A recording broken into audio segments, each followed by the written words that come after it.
கேரளாவில் திருச்சூர், மலப்புரம், கோழிக்கோட், ஸோ இந்த 3 மாவட்டத்துலேயும் வந்து பார்த்திங்க அப்படின்னா கிட்டத்தட்ட 10க்கும் மேற்பட்டவர்களுக்கு இந்த வெஸ்ட் நைல் ஃபீவர் அப்படின்ற ஒரு விஷயம் வந்திருக்கு. ஸோ இவங்க எல்லாருக்குமே வெஸ்ட் நைல் வைரஸ் வந்து அட்டாக் ஆகிருக்கு அப்படின்னு சொல்லி கேரளாவோட ஹெல்த் மினிஸ்டர் வீணா ஜார்ஜ் வந்து பார்த்திங்க அப்படின்னா நேற்றுக்கு ஒரு அறிக்கை விட்டுருக்காங்க. ஸோ 2019 வந்து பார்த்திங்க அப்படின்னா இந்த ஒரு வைரஸ் அட்டாக் ஆகி கேரளாலேயே ஒரு 6 வயசு பையன் இறந்து போயிட்டான். அதே மாதிரி 2022 வந்து பார்த்திங்க அப்படின்னா ஒரு 47 வயசு மதிக்கத்தக்க ஒரு ஆணும் வந்து இறந்து போயிட்டாங்க. ஸோ ஆல்ரெடி 2 பேர் வந்து பார்த்திங்க அப்படின்னா கேரளாவில் இந்த ஒரு வைரஸ் சம்மந்தமாக அட்டாக் ஆகி இறந்து போயிட்டாங்க. ஆனால் இதில் கவலைக்குரிய ஒரு விஷயம் என்ன அப்படின்னு கேட்டிங்கன்னா, இந்த ஒரு வைரஸுக்கு இன்றைக்கி வரைக்கும் மருந்தோ தடுப்பூசியோ கண்டுபிடிக்கல அப்படின்னு சொல்லி சொல்லப்படுது. ஸோ இந்த நைல் வைரஸ்னால் என்ன, முதல்ல இந்த ஒரு வெஸ்ட் நைல் அப்படின்ற இந்த ஒரு வைரஸ் எங்கேருந்து வந்துச்சு, ஸோ இந்த ஒரு நோய் வந்து எப்படி பரவுது மனிதர்கள்ட்ட, நம்ம எப்படி இதிலேருந்து பாதுகாத்துக்கிறது அப்படின்னு சொல்லிட்டு எல்லாத்த பற்றியும் முழு விளக்கமாக இந்த வீடியோவில் பார்க்க போகிறோம். ஸோ வாங்க வீடியோக்குள்ளே போகலாம். ஹலோ பட்டாலியன்ஸ், நான் உங்கள் அஜித். நம்ம சேனல் ஏகே விர்ச்சுவல் ஸ்பீச்சஸ்.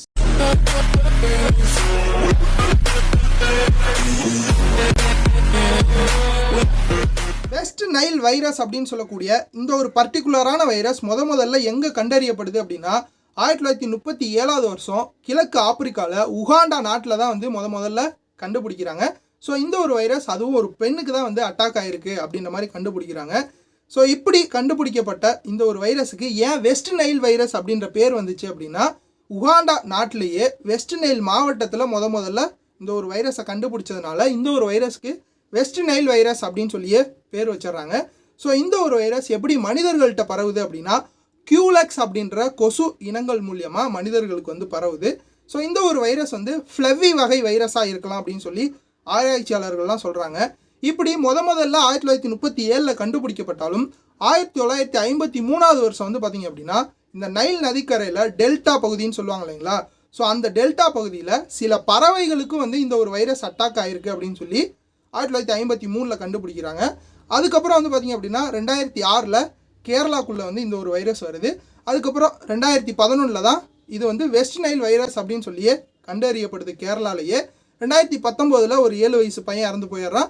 2022 ஒரு 47 வயசு ஆள் இறந்து போயிடுறாரு. இப்போ ஃபைனலாக 2024 கிட்டத்தட்ட ஒரு 10 பேருக்கு வந்து பார்த்திங்க அப்படின்னா இந்த ஒரு வைரஸ் வந்து பாதிக்கப்பட்டிருக்கு. ஸோ இந்த 10 பேர்த்துக்கும் வந்து என்ன வைரஸ் அட்டாக் ஆகிருக்கு அப்படின்னு தெரியறதுக்கு முன்னாடியே வந்து பார்த்திங்க அப்படின்னா அதை கண்டுபிடிக்கிறதுக்காக பாதிக்கப்பட்ட அந்த நபர்களோட ரத்தத்தையும் அதுக்கப்புறம் அவங்களோட முதுகு எலும்பில் இருக்கக்கூடிய திரவத்தையும் எடுத்து அதை ஆய்வு பண்ணி பார்க்கும்போது தான் தெரியுது இவங்களுக்கு இந்த வெஸ்ட் நைல் வைரஸ் அப்படின்ற ஒரு விஷயமே அட்டாக் ஆகிருக்கு அப்படின்னு சொல்கிறாங்க. ஸோ கிட்டத்தட்ட ஒரு 10 பேர்த்தில் ஒரே ஒரு ஆள் மட்டும் ரொம்ப கவலைக்கிடமாக இருக்காங்க அப்படின்னு சொல்லி கேரளாவோட ஹெல்த் மினிஸ்டர் வீணா ஜார்ஜ் வந்து சொல்கிறாங்க. ஸோ இதனால் நம்ம தமிழ்நாட்டிலையும் வந்து நிறைய இடங்களில் வந்து இந்த ஒரு சர்க்குலர் வந்து அனுப்பப்பட்டிருக்கு நிறைய ஹாஸ்பிட்டலுக்கு. ஸோ எல்லோரும் சேஃபாக இருங்க, இந்த ஒரு வைரஸ் வந்து யாருக்காவது அட்டாக் ஆகிருக்கு அப்படின்னா தனிமைப்படுத்துங்க, ரொம்ப ஜாக்கிரதையாக பார்த்துக்குங்க அப்படின்ற மாதிரி சர்க்குலர் வந்து அனுப்பப்பட்டிருக்கு. ஸோ இந்த ஒரு வெஸ்ட் நைல் வைரஸ் அப்படின்னு சொல்லக்கூடிய இந்த வைரஸ் மனிதர்கள்கிட்ட வந்துருச்சு அப்படின்னா நமக்கு மிகப்பெரிய ஒரு ஆபத்து. ஏன் அப்படின்னா இந்த வைரஸுக்கு இன்றைக்கி வரைக்கும் மருந்தோ தடுப்பூசியோ கண்டுபிடிக்கல அப்படின்றது தான் ஒரு கவலைக்குரிய ஒரு விஷயம். இன்னும் கவலைக்குரிய ஒரு விஷயம் என்ன அப்படின்னு கேட்டிங்கன்னா, இந்த ஒரு வைரஸ் அட்டாக் ஆயிடுச்சு அப்படின்னா 180 பேர்த்துக்கு வந்து பார்த்திங்க அப்படின்னா அறிகுறியே இருக்காது அப்படின்ற மாதிரி சொல்லப்படுது. ஒரு 20% மக்களுக்கு தான் வந்து அறிகுறி இருக்கும் அப்படின்ற மாதிரி வந்து சொல்கிறாங்க. ஸோ அது என்னென்ன அறிகுறி அப்படின்னு பார்த்தீங்கன்னா, முதல்ல இந்த வைரஸ் அட்டாக் பண்ணுற இடம் எது அப்படின்னு கேட்டிங்கன்னா நரம்பு மண்டலத்தை தான் வந்து முதல்ல பாதிக்கும் அப்படின்ற மாதிரி சொல்லப்படுது. ஸோ இதனால் காய்ச்சல், தலைவலி, வயிறு வலி, வயிற்றுப்போக்கு, தோல்வியாதி, அதுக்கப்புறம் தலை சுற்றல், அதுக்கப்புறம் நிறைய வந்து நம்ம மறந்து போகிறது, மறதி, மூளை அலர்ஜி, மூளை காய்ச்சல் அப்படின்னு சொல்லிட்டு ஏகப்பட்ட விஷயங்களை வந்து இந்த ஒரு வைரஸ் வந்து பண்ணும். ஸோ இதனால் வந்து பார்த்திங்க அப்படின்னா மனிதர்கள் இறந்து போகிறதுக்கே வந்து நிறைய வாய்ப்புகள் இருக்குது அப்படின்ற மாதிரி சொல்லப்படுது. ஸோ இதுலேயும் நமக்கு ஆறுதலான ஒரு விஷயம் என்ன அப்படின்னு கேட்டிங்கன்னா, மனிதர்கள்ட்டிருந்து மனிதர்கள்ட்ட பரவாது அப்படின்றது தான் நமக்கு ஒரு ஆறுதலான ஒரு விஷயம். இது எப்படி மனிதர்கள்ட்ட பரவும் அப்படின்னா, இந்த ஒரு வைரஸ் அட்டாக்கான விலங்கையோ பறவையோ கொசு போய் கடிக்கும்போது அந்த ஒரு ரத்தத்தை உறிஞ்சிட்டு வந்து மறுபடியும் அதே கொசு நம்மளை கடிக்குது அப்படின்னா அந்த ஒரு வைரஸ் வந்து நம்மளோட ரத்தத்துலேயும் வந்து கலந்துரும். இப்படி தான் வந்து பார்த்திங்க அப்படின்னா மனிதர்கள்ட்ட பரவுது. ஸோ மனிதர்கள் வந்து மனிதர்களோட பேசுகிறதுனாலையோ இல்லை மூச்சு விடுறதுனாலையோ எச்சில் படுறதுனாலையோ இந்த ஒரு வைரஸ் வந்து பரவாது, ரத்தம் மூலியமாக தான் பரவும் அப்படின்னு சொல்லப்படுது. ஸோ இதனால் இது ஒரு ஆறுதலான ஒரு விஷயம். இருந்தாலும் இந்த ஒரு வைரஸ் வந்து நம்மளை அட்டாக் பண்ணிடாமல் வந்து பார்த்திங்க அப்படின்னா கொசுக்கள்லாம் கடிக்காமல் நம்ம நிறைய வந்து நம்மளையே பாதுகாத்துக்கணும் அப்படின்னு சொல்லப்படுது. ஸோ இந்த ஒரு கியூலெக்ஸ் அப்படின்ற இந்த கொசுக்கள் வந்து பார்த்திங்க அப்படின்னா நல்ல தண்ணியிலலாம் வந்து வளராது, உற்பத்தி ஆகாது. ஸோ டெங்கு, சிக்கன் குனியா அதை ஏற்படுத்தக்கூடிய கொசுக்கள் தான் வந்து பார்த்திங்க அப்படின்னா நல்ல தண்ணிகளில் வந்து வளரும். ஆனால் இந்த ஒரு கியூலெக்ஸ் கொசு இனங்கள்லாம் வந்து பார்த்திங்க அப்படின்னா கழிவு நீர்னு சொல்லக்கூடிய சாக்கடையில் தான் வந்து நிறைய உற்பத்தி ஆகுமா. அதனால் உங்கள் வீட்டை சுற்றி இருக்கக்கூடிய நிறைய கழிவு நீர்லாம் வந்து அப்புறப்படுத்துங்க, ஸோ தேங்காமல் பார்த்துக்குங்க அப்படின்ற மாதிரி கேரளாவில் வந்து இன்ஸ்ட்ரக்ஷன் கொடுத்துட்டு இருக்காங்க.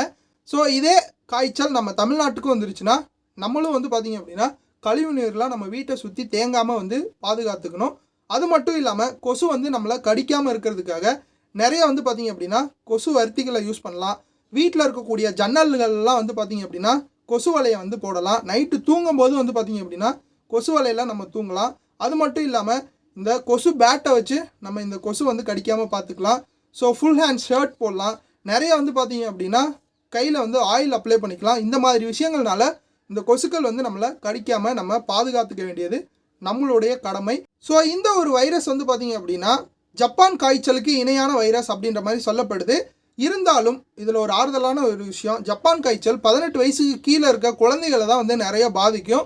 ஆனால் இந்த ஒரு வெஸ்ட் நைல் வைரஸ் அப்படின்ற இந்த ஒரு வைரஸ் வந்து பார்த்திங்க அப்படின்னா ஒரு வயதான பீப்புள், ஒரு 40-45 வயசுக்கு மேலே இருக்கவங்கள்ட்ட தான் வந்து அதிகமாக பரவுது அப்படின்ற மாதிரி சொல்லப்படுது. ஸோ இதனால் நம்ம தயவுசெய்து நம்மளை பாதுகாத்துக்க வேண்டியது நம்மளுடைய கடமை. இந்த ஒரு வைரஸ் வந்து தமிழ்நாட்டுக்குள்ளே வரக்கூடாது அப்படின்னு சொல்லி தான் ஏகப்பட்ட முயற்சிகள் வந்து நடந்துகிட்ருக்கு. ஸோ இந்த ஒரு இன்ஃபர்மேஷனான வீடியோ பற்றி நீங்கள் என்ன நினைக்கிறீங்க அப்படின்றத கமெண்ட் பாக்ஸில் சொல்லுங்கள். ஸோ இந்த வீடியோவை நிறைய பேருக்கு ஷேர் பண்ணுங்கள். அப்போ தான் வந்து இந்த வெஸ்ட் நைல் வைரஸ்னால் என்ன அப்படின்றது உங்களோட ஃப்ரெண்ட்ஸ் அண்ட் ஃபேமிலிக்கும் நிறைய பேருக்கு தெரியும். ஸோ இந்த மாதிரி இன்ட்ரெஸ்டிங்கான வீடியோஸ் உங்களுக்கு வேணும் அப்படின்னா நம்ம சேனலோட இணைஞ்சே இருங்க. ஸோ இன்னொரு இன்ட்ரெஸ்டிங்கான வீடியோட நான் வந்து பார்க்குறேன். Thank you all of you. உண்மையை பேசுவோம், நேர்மையாக பேசுவோம். Bye bye, take care.